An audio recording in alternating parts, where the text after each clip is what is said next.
Welcome to this explainer on ACIM, specifically Lesson 132. The lesson we're diving into today is exactly this. I loose the world from all I thought it was. Think about that for a second. In this session, we're going to be exploring a massive, completely profound paradigm shift about how we actually perceive reality itself. Whether you're totally new to this material or you've been studying it for years, we're going to break these concepts down together so you can truly understand and apply them to your own life. So, I loose the world from all I thought it was.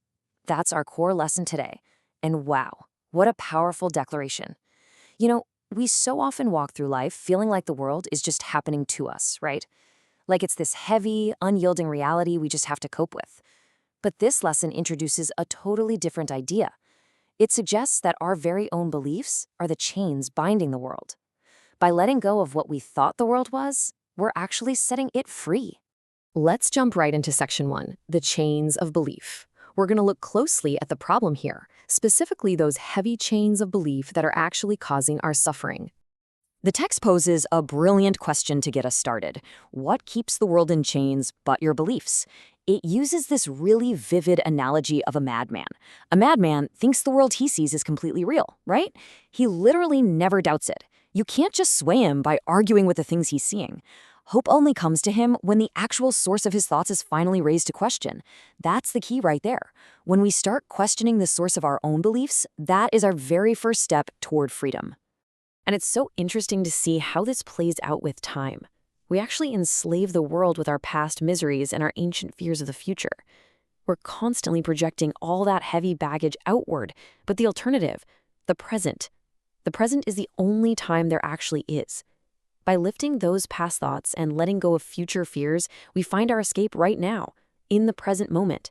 And the beautiful part is, we give that exact same freedom to the world around us. Moving right along to Section 2, the meaning we give. Now we're going to uncover the world's power and where it actually comes from. Okay, the text makes a pretty massive claim here. The world is nothing in itself. Your mind must give it meaning. Think of your mind like a giant movie projector, and the world is just a blank screen. What you're seeing on that screen? It's simply your own wishes, your doubts, and your fears. Act it out so you can look at them and think they're real. The world is literally just reflecting your inner state right back to you. Which brings us to this tremendous realization.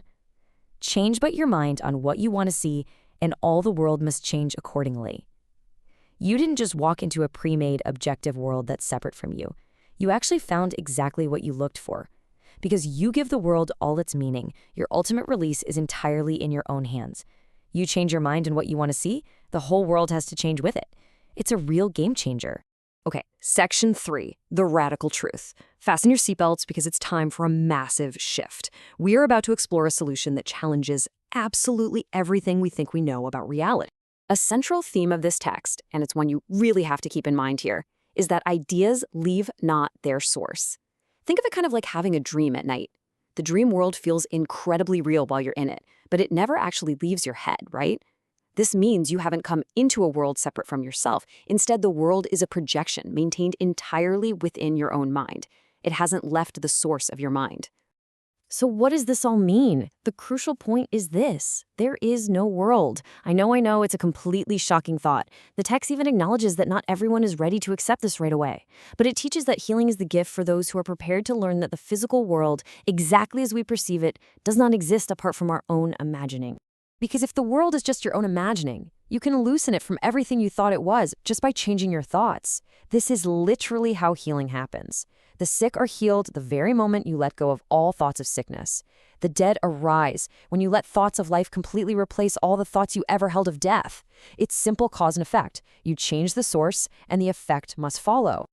This brings us to Section 4, your true identity.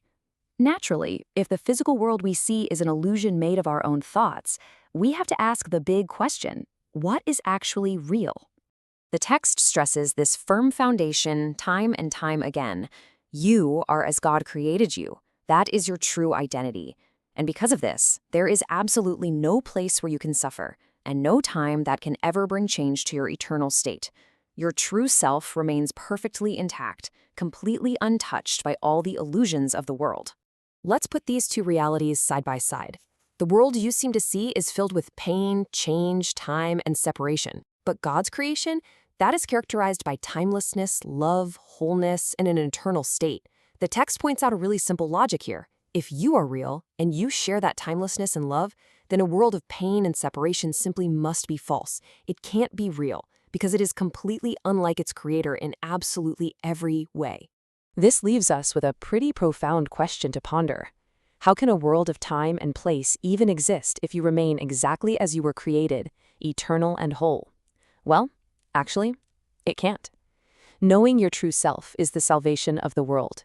To free the world from every kind of pain is simply to change your mind about yourself and accept your reality. Let's move into Section 5, Practicing the Release. Understanding all this conceptually is one thing, but let's look at the daily application so we can turn this profound philosophy into actual daily action. So here is the specific daily practice you're given. You're instructed to spend 15 minutes twice today dedicated entirely to this process. You'll recite a specific thought and then just rest. Be alert, sure, but don't strain yourself. Just sit in quietness and allow your mind to be changed, actively loosing the world from every single one of your illusions. And this is the exact mantra you use during those 15-minute practice periods. Listen closely. I who remain as God created me would loose the world from all I thought it was, for I am real because the world is not, and I would know my own reality. You use this to firmly deny that you're just some shadow briefly laid upon a dying world. Instead, you're accepting the vibrant, living truth of your own reality. Now, the practice doesn't just stop when those 15 minutes are up. As you go about the rest of your day, you're asked to actively send these thoughts of freedom out to bless the world. You might not fully wrap your head around it yet, but as you do this, healing literally reaches people far across the globe. You cannot be released alone. By freeing the world in your mind, you will genuinely start to sense your own release. And whenever you're tempted by fear today, or you start feeling enslaved by those old beliefs, just pause. Use this shorter anchor phrase to remember your power. I loose the world from all I thought it was and choose my own reality instead. Because ultimately, remember, your mind is the projector.